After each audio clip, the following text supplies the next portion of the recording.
Bom dia, meus caros irmãos e irmãs, queridos devotos e devotas de Santo Antônio, paz e bem. Que alegria chegar até você, ao seu lar, com as nossas mensagens do Evangelho no dia a dia.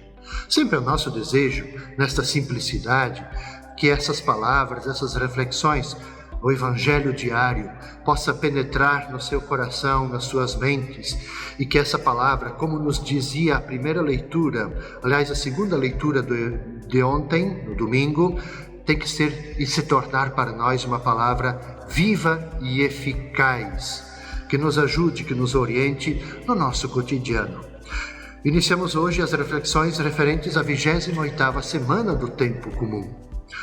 Hoje, dia 14 de outubro, rezaremos, meditaremos com o evangelista Lucas, capítulo 11, versículos de 29 até 32. Quando as multidões se reuniram em grande quantidade, Jesus começou a dizer: Esta geração é uma geração má. Ela busca um sinal, mas nenhum sinal lhe será dado a não ser o sinal de Jonas. Com efeito, assim como Jonas foi um sinal para os ninivitas, assim também será o Filho do Homem para esta geração. No dia do julgamento, a rainha do sul se levantará juntamente com os homens desta geração e os condenará. Porque ela veio de uma terra distante para ouvir a sabedoria de Salomão. E aqui está quem é maior do que Salomão. No dia do julgamento, os ninivitas se levantarão juntamente com esta geração e a condenarão, porque eles se converteram quando ouviram a pregação de Jonas. E aqui está quem é maior do que Jonas. Veja, caros irmãos e irmãs, Jesus ele está prosseguindo a sua viagem para Jerusalém, onde vai consumar o seu mistério pascal. E Jesus, o evangelista Lucas coloca agora na boca de Jesus um conjunto de ensinamentos, um conjunto de exortações, de respostas e repreensões. No pequenino trecho de hoje, desta segunda-feira, Jesus ele responde uma multidão desse povo de cabeça dura, que tem bastante dificuldade em acolher a palavra de Deus.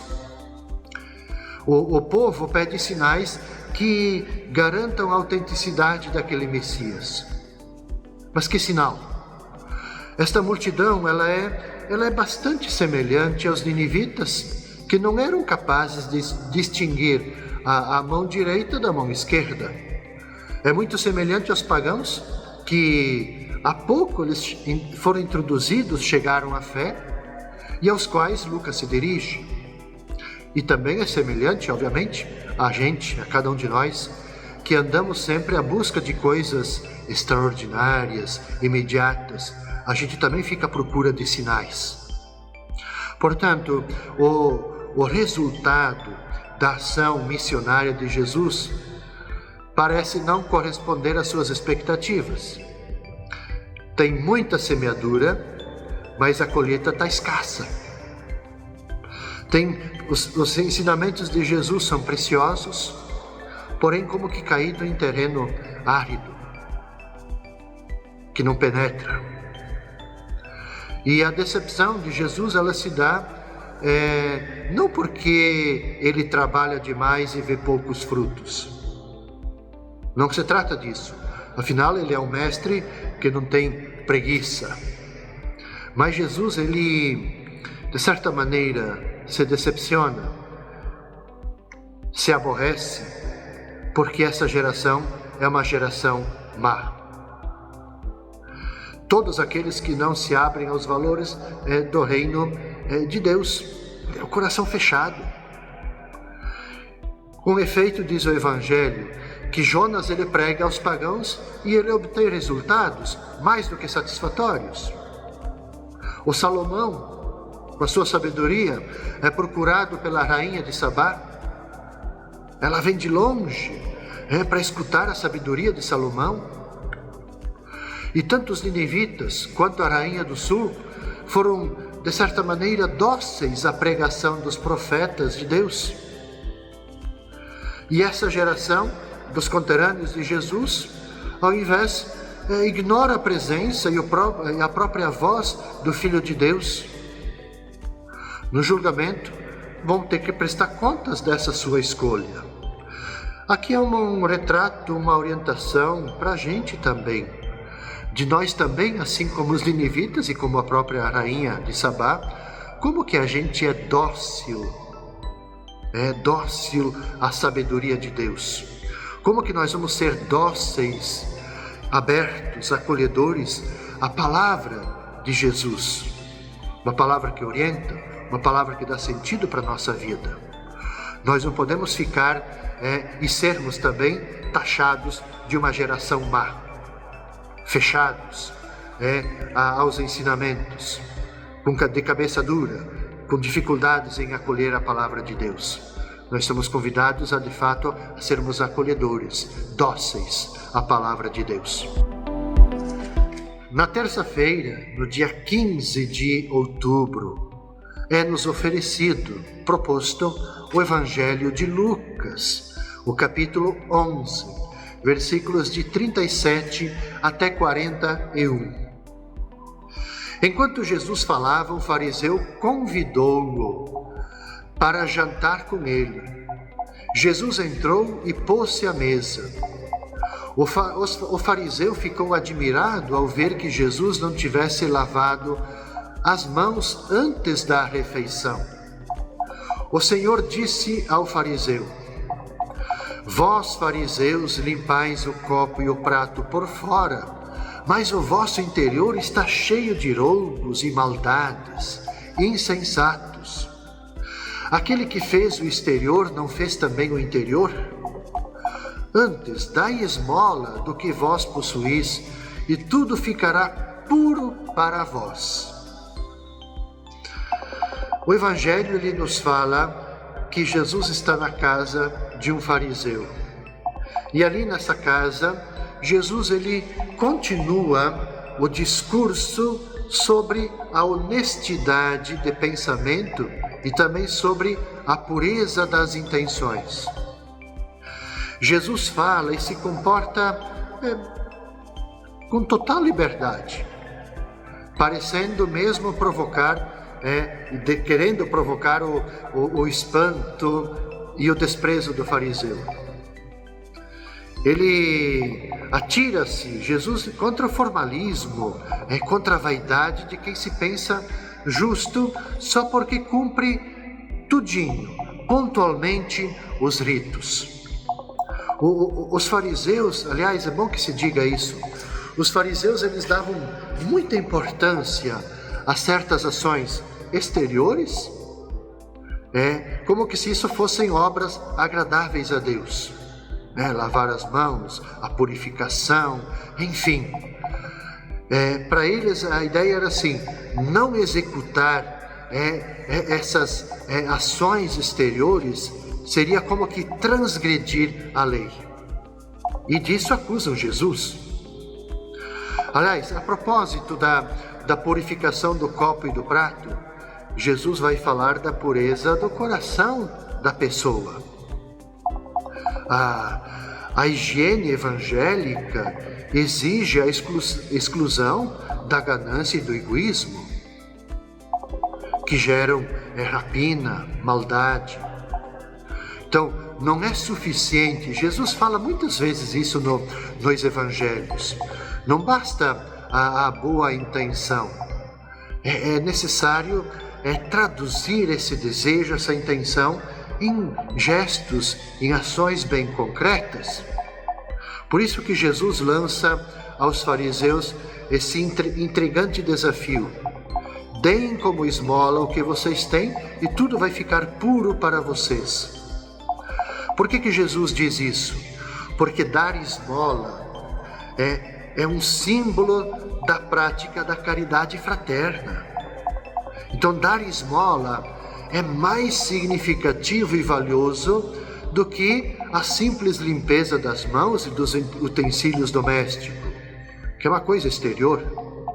O que garante a pureza do coração é a caridade, porque é da caridade que vem a generosidade, que sabe dar esmolas, quando reconhece ter recebido tudo de Deus.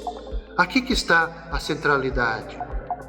Então, não é um apego exagerado às ações exteriores, mas é aquilo que brota de dentro do nosso coração.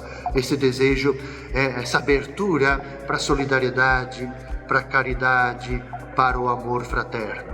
Isso é decisivo. Na quarta-feira, dia 16 de outubro, nós vamos rezar, nós vamos meditar com o evangelista Lucas, capítulo 11, versículos de 42 até 46. Disse o Senhor: ai de vós, fariseus, porque pagais o dízimo da hortelã, da arruda e de todas as outras ervas, mas deixais de lado a justiça e o amor de Deus. Vós deveríeis praticar isso sem deixar de lado aquilo. Ai de vós, fariseus, porque gostais do lugar de honra nas sinagogas e de ser descumprimentados nas praças públicas. Ai de vós, porque sois como túmulos que não se veem, sobre os quais os homens andam sem saber. O mestre da lei tomou a palavra e disse: Mestre, falando assim, insulta-nos também a nós? E Jesus respondeu: ai de vós também, mestres da lei, porque colocais sobre os homens cargas insuportáveis, e vós mesmos não tocais nessas cargas nem com um só dedo. Nesse trecho do Evangelho da Quarta, naquele contexto que nós vimos quando eu comentei o Evangelho da segunda-feira, Jesus, ele tira da boca ensinamentos, respostas e também repreensões. Aqui nós temos repreensões de Jesus, como os ai de vós. E aqui é contra os fariseus. Os fariseus eram os mais observantes e comprometidos, e contra os doutores, que eram os encarregados de ensinar e guiar os outros pelos caminhos de Deus. Veja, eu estou dizendo, eles se consideravam os mais comprometidos, fiéis, observantes, e ao mesmo tempo eles eram tidos como aqueles guias para chegar a Deus. No entanto, as práticas deles muitas vezes contradiziam essa função, essa missão que eles tinham. Estigmatizou os que querem sinais para acreditar. Jesus desmascarou os corações hipócritas. E agora Jesus dirige palavras duras contra aqueles que aproveitam suas prerrogativas de sabedoria, da cultura, de autoridade, para se envaidecerem e acabam oprimindo os outros. Jesus vai dizer que eles são como túmulos disfarçados, que estão cheios de podridão, capazes de contaminar, de acordo com a lei, aqueles que sobre eles passam. Então Jesus reprova os fariseus porque eles apegam-se a preceitos minúsculos, mas eles esquecem aquilo que é o mais importante, que é a justiça e o amor de Deus. Jesus, ele reprova os fariseus porque eles ficam buscando honras nas sinagogas e nas praças públicas, e eles ainda contaminam com os seus vícios as pessoas que deles se aproximam. Quanto àquele especialista das leis, no final do Evangelho, Jesus acusa eles de sobrecarregar o povo com suas leis. Colocam fardos pesados e eles acabam se esquivando disso, não vivendo isso. É que eles davam muita importância e observância a coisas secundárias e descuidavam daquilo que é a centralidade, o essencial. Se vocês lerem lá no profeta Miqueias, no capítulo 6, versículo 8, vocês vão perceber que Miqueias, o profeta, vai dizer assim: ó homem, já foi explicado o que é bom e o que o Senhor exige de você: praticar o direito, amar a misericórdia, caminhar humildemente com o seu Deus. Então a gente, à luz desse trecho, a gente pode se perguntar, dentre as muitas obras bonitas que a gente faz no dia a dia, quais são de fato aquelas que mais agradam a Deus? Vamos pensar sobre isso. Quais são as coisas boas que a gente faz que agradam a Deus? Porque a gente não pode ser como os fariseus, ficar apegado a coisas minúsculas, pequenas e se esquecendo da centralidade, que é viver a caridade, que é viver o amor de Deus, a justiça, o amor entre nós, a solidariedade. Isso que é decisivo para nós. Concluo as reflexões desta primeira parte, desta 28ª semana do Tempo Comum. A gente se encontra novamente na quinta-feira, neste mesmo horário. Desejo a cada um de vocês um bom início de semana, que Santo Antônio abençoe, cuide de cada um de vocês, das suas famílias. Paz e bem a todos vocês.